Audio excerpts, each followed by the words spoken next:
which is what? Kill kids. Kill and rape kids. Yes. Do everything I can to escape, and if necessary, kill prison guards on the way out. I'll go right back to doing what I did before. The final 24 hours of Westley Allan Dodd disclaimer. The content you are about to watch may contain graphic images and descriptions. Viewers' discretion is advised. On the 5th of January 1993, an inmate who is incarcerated at the state penitentiary in Washington asks for death. He didn't want to be considered or shown any mercy. He pleaded for the maximum penalty, execution by hanging. When asked why, his words sent chills down the spine of those listening, his voice cold and inhuman, his mood dark and unrepentant. "There was only one way to stop me," he said. "You have to kill me."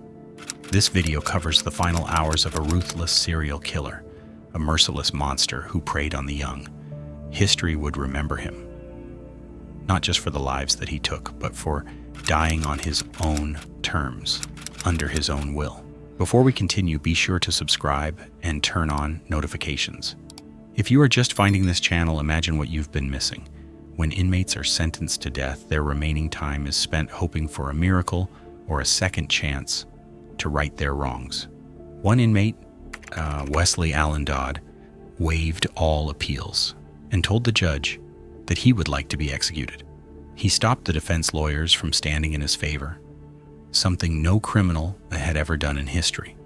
Many perceived this final act as a power move, a psychological game that showed that he had power over his own fate and was nothing more than a narcissistic performance that once more kept all the attention on him, just as he liked it.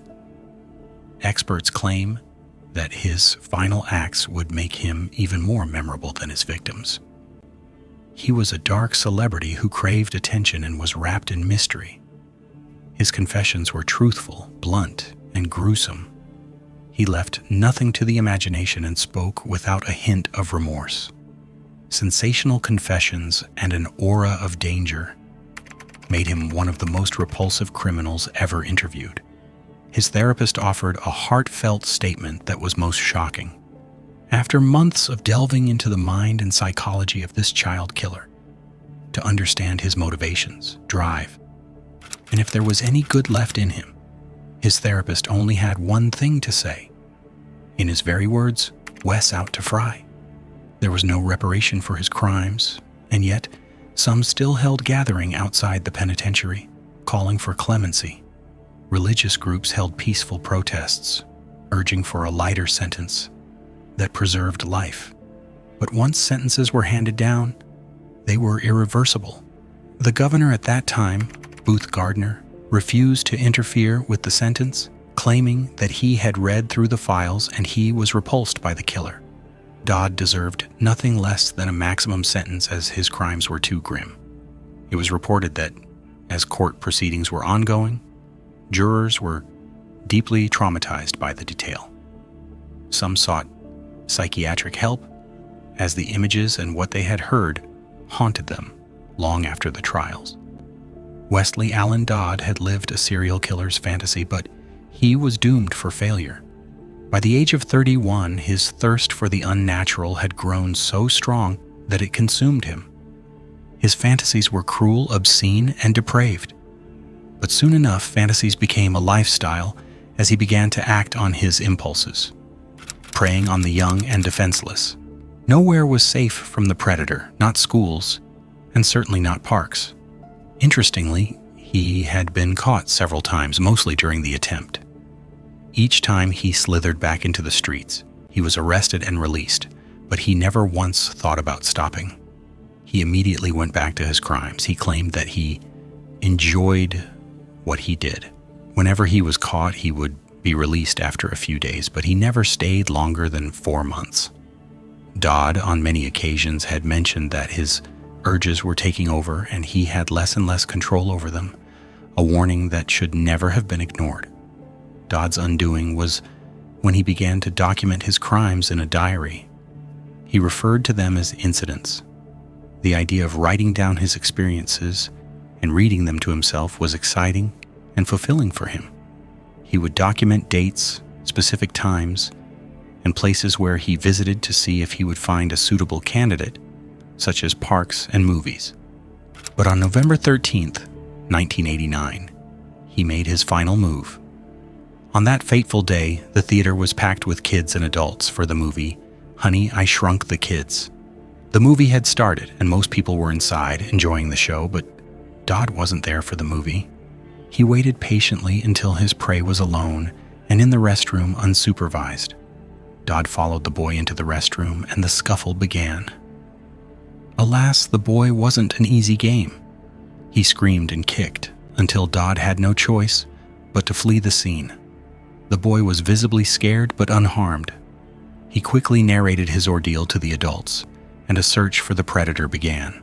Dodd was apprehended a few blocks away. This was his final crime. There would be no more updates to his diary. This was his end. Our hearts go out to 4-year-old Leah Selly, 10-year-old William Neer, and 11-year-old Cole Neer, who fell victim to the offender. The diary found by the police contained detailed notes describing the suffering these young victims endured. Westley Allan Dodd claimed to have harmed approximately 175 children over 15 years, many of whom he later silenced to prevent them from speaking out. While Dodd was incarcerated, his mother and sister wrote letters that were later shared in multiple interviews. They expressed their continued love, but also acknowledged the tragic reality of his actions. According to one letter, they wondered whether things might have turned out differently had he experienced more affection growing up. His sister added a statement suggesting they had long sensed something was deeply wrong. She said, "I think Wes had some kind of brain problem. He's just not all there." This became even more evident in Dodd's final interviews with reporters. He appeared calm, even speaking about religion and forgiveness. And then the truth beneath that calm emerged. An appeal had been filed by the ACLU on behalf of 26 Washington taxpayers.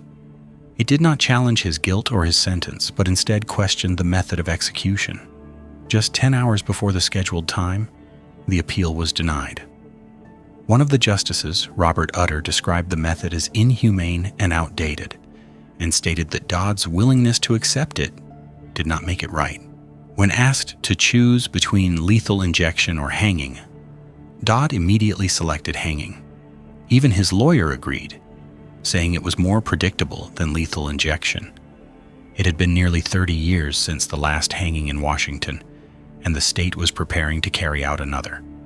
At the final check, Dodd measured 5 feet 9 and weighed 139 pounds. Preparations began for the procedure. The rope was examined and prepared according to protocol. At 4 p.m., it was dinner time. Dodd did not request anything special. He ate the same meal as the other inmates: broiled salmon, scalloped potatoes, mixed vegetables, coleslaw, and lemon cake. As night fell, floodlights illuminated the crowd gathered outside. Some protesters were pleading for clemency, while others demanded justice. Supporters of the death penalty greatly outnumbered those calling for mercy. Inside, Dodd sat with his lawyer, Darrell Lee, preparing his will. His ashes were to be sent to his sister, and a private memorial would be held. Dodd had never had a close relationship with his father, who had provided for the family but showed little affection. As they finished the will, tensions outside continued to rise. Some protesters tried to disrupt the execution, but none reached the building. Several were arrested and taken to the Walla Walla County Jail. At midnight on January 5th, Dodd was taken to the upper level of the execution chamber, which had been renovated for the event. He stepped onto the trapdoor and gave his final statement, saying he had found faith and peace. These words deeply affected the father of 2 of Dodd's victims. Dodd's ankles and wrists were secured, and a hood was placed over his head. When the signal was given, the executioner pulled the lever, and Dodd fell through the trapdoor. The audience had expected a disturbing struggle, but it remained quiet. At approximately 12:09 a.m., Dodd was pronounced dead. He died on January 5th, 1993. To this day, Dodd remains one of the most infamous serial offenders in modern American history. Let us know what you think about this case. Don't forget to like and subscribe for more.